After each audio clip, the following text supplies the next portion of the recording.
Husband अकी। Husband? हाँ, ये मेरे हस्बैंड है और मैं इनकी पत्नी, और मैंने आज शादी कर ली है।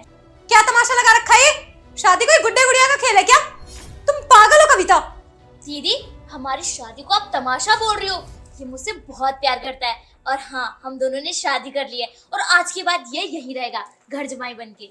तूने मेरे लाड प्यार का बहुत नाजायज फायदा उठा लिया। मैंने तेरी हर ख्वाहिश इसलिए पूरी नहीं की कि तू कुछ भी करके सर पे चढ़ के नाचे। अरे दीदी, ये बातें मत करो, आरती लेके आओ और हम दोनों की आरती उतारो। आरती?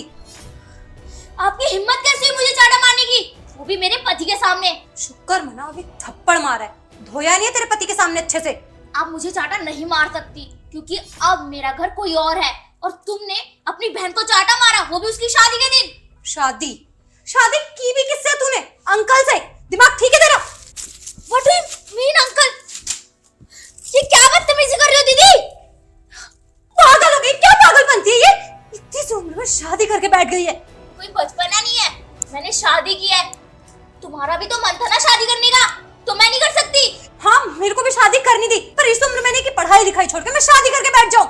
तू दिमाग से हिल गई है क्या? तुझे समझ में नहीं आ रहा तू क्या कर रही है? क्या बचपना है ये? देखो दीदी, जो होना था हो गया, अब हम कुछ नहीं कर सकते।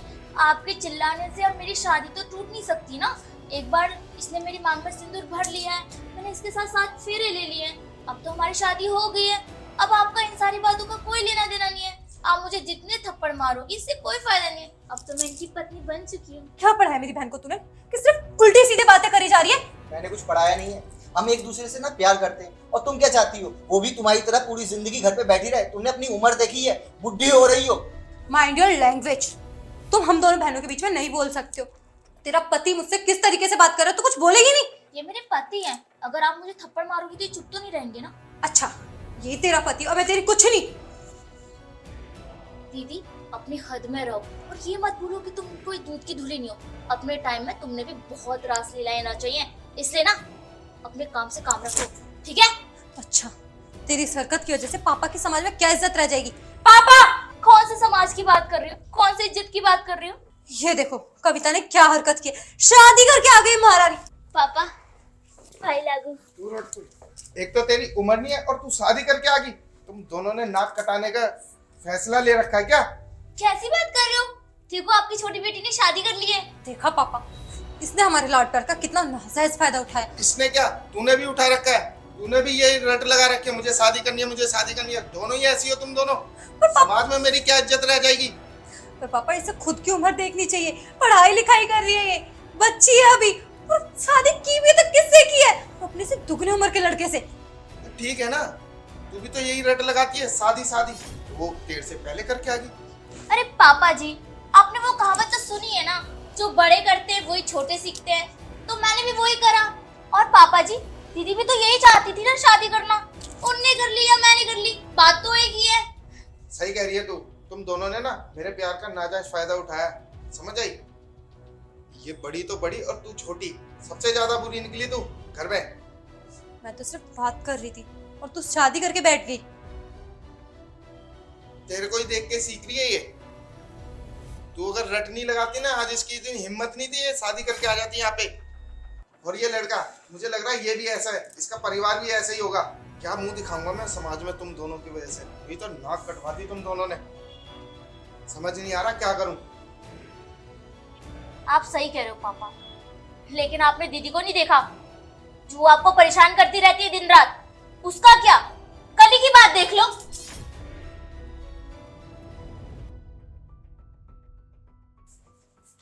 हेलो पापा। पापा, ये आकाश। मैंने बताया था इसके बारे में, मेरा बॉयफ्रेंड। तो आपने कहा था इससे मिलना है आपको, तो मैंने सोचा मैं आपको मिलवा देती हूँ, आप हमारी शादी करा दोगे? अरे बेटा, मैं तो तेरी बात को मजाक समझ रहा था। अरे थोड़ा सा लाड प्यार में मैंने क्या बोल दिया। तू उस लड़के को यहाँ पे ले आई, तूने सोचा नहीं बाप की इज्जत क्या है क्या नहीं है, समाज में मेरे बारे में क्या सोचेंगे। और वैसे भी पापा, आप अरेंज मैरिज की तो राग लगाए रखते थे ना। हम ऐसे इंसान से शादी कैसे कर सकते हो जिसे मैं जानती तक नहीं हूँ? अपनी जिंदगी में उसे तो नहीं सौंप सकती ना। ऐसा है, जब मेरी शादी हुई थी ना, मेरे पिताजी ने करी थी, तो मैंने लड़की देखी भी नहीं थी, समझ गई? और हमारे खानदान में यही परंपरा चलती आ रही है। बस करो पापा, वो टाइम कुछ और था कि आप लोगों में लड़की देखी नहीं जाती थी, और ये टाइम कुछ और है यहाँ पे लोग एक दूसरे को जानते हैं, सोचते समझते हैं, और मैं आकाश को बहुत अच्छी तरीके से जानती हूँ और मेरे लिए ये लड़का परफेक्ट है। तूने खुद ही फैसला कर लिया तो फिर मेरे से क्या पूछ रही है? तुझे तो भाग के शादी करनी होगी, फिर वैसे ही मेरी नाक कटानी है तूने, है ना? हाँ, दूसरा कोई मेरे पास ऑप्शन ही नहीं। अब आप मान रहे हो या नहीं मान रहे हो वो आपकी कॉल है। आप मान गए तो बेटर है, वरना मैं शादी भाग के ही करूंगी। मुझे फर्क नहीं पड़ता आपके ऊपर क्या बीतती है क्या नहीं बीतती है, क्योंकि जब आपको मेरी इच्छाओं की नहीं पड़ी तो मैं आपके बारे में क्यों सोचूं। जब मैं मर जाऊंगा ना, जब तू शादी कर लियो, ठीक है ना? तूने तो सोच ही रखा है, अब तू जा सकती है यहाँ से। पता नहीं फिर हो गया इनका इमोशनल ड्रामा। चलो आकाश निकलो तुम दोनों यहाँ से। आपने जिस तरह से पापा का जीना हराम करके रखा था ना, वो मुझे भी दिखता है। हमारी माँ चली गई, लेकिन हमारे पापा ने दोनों का फर्ज निभाया। लेकिन तुमने क्या किया? हमेशा अपनी चलाई, अपनी मनमानी करी। कभी पापा का दर्द नहीं देखा कि वो हमें किस तरह से पाल रहे हैं। पापा ने क्या हमारे लिए पूरा नहीं करा, दिन रात मेहनत करके हमारी विशेष पूरी करी। तुमने कभी सोचा अपने पापा के बारे में कि तूने दुगनी उम्र के लड़के से शादी करी है और आपने कैसा लड़का चुना? पापा को अच्छे से पता है कि आप किस लड़के से शादी करना चाहती हैं, जो कि आपके लिए बिल्कुल सही नहीं है। आपसे ज्यादा जानते हैं पापा, लेकिन आपने पापा की बात मानी? तो आपने उनकी हेल्थ की फिक्र करी कि उन्हें कितनी दिक्कत हो रही है तुम्हारी वजह से? मैंने गलती की सो की, तूने कौन सा महान काम कर लिया? तू भी तो शादी करके बैठ गई है। अरे मुझे समझाना चाहती थी तो डायरेक्ट में समझा सकती थी। मुझे लेकिन अब रियलाइज है ना, पहले तो रियलाइज नहीं था। अब रियलाइज करके क्या फायदा दीदी? और दूसरी बात, जो गलती आप कर रही थी ना, वो मैं नहीं दोहरा सकती, क्योंकि मुझे पता है मेरे पापा मेरे लिए क्या है। मैंने कोई शादी नहीं करी है, शादी तो दूर की बात, ये मेरा दोस्त है। और ये सिंदूर नहीं है, ये लिपस्टिक है। अगर आप डायरेक्ट समझने वाली होती ना तो आप पक्का समझ जाती। पापा ने कितनी कोशिश करी तुम्हें समझाने की, लेकिन तुमने हमेशा जिद करी। जिद तो करी। तुमने क्या बोला कि अगर मेरी शादी उससे नहीं होगी तो मैं घर से भाग जाऊंगी, ये कर लूंगी, सो कर लूंगी। उसका क्या? और तुम किस लड़की से शादी करना चाह रही थी जो हमारे ऐशो आराम को देखकर तुमसे प्यार करता था? तुम एक बार उसका बैकग्राउंड तो चेक कर लेती, वो हमारे लेवल का था ही नहीं। सीखो कुछ छोटी अपनी बहन से, समझ आई? उसने शायद तेरी आंखें खोलने के लिए ऐसा ड्रामा करा है। बेटे का फर्ज निभा रही है वो लड़की होके। पापा प्लीज मुझे माफ कर दो, मुझसे गलती हुई है। कविता आई एम रियली सॉरी।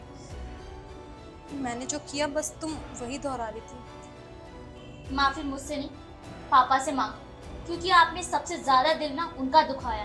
कोई बात नहीं, वो तो तुम दोनों मेरे ही बच्चे, गलतियां बच्चे नहीं करेंगे तो वो कौन करेगा? आजा मेरे, चलो अंदर बैठेंगे। आजा बेटा, तुम भी आ जाओ, बैठो।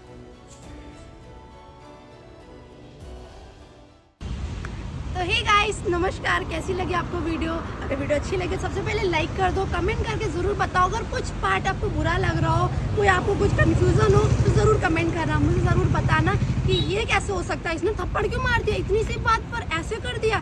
हे राम राम राम, ऐसे नहीं करते, मुझे पता है ऐसा बिल्कुल नहीं होता। अरे कौन पूछता है, गाड़ी का रेट बता, एक थप्पड़ मारूंगी। यार ये काम है मेरा, मुझे बहुत अच्छा लगता है, मैं नहीं बोला मारने के लिए। बस इतना इमोशनल मत हो, मैं तुमसे प्यार करती हूँ, तुम भी मुझसे प्यार करो। बस मिलते हैं अगली वीडियो में, बाय बाय, लव यू।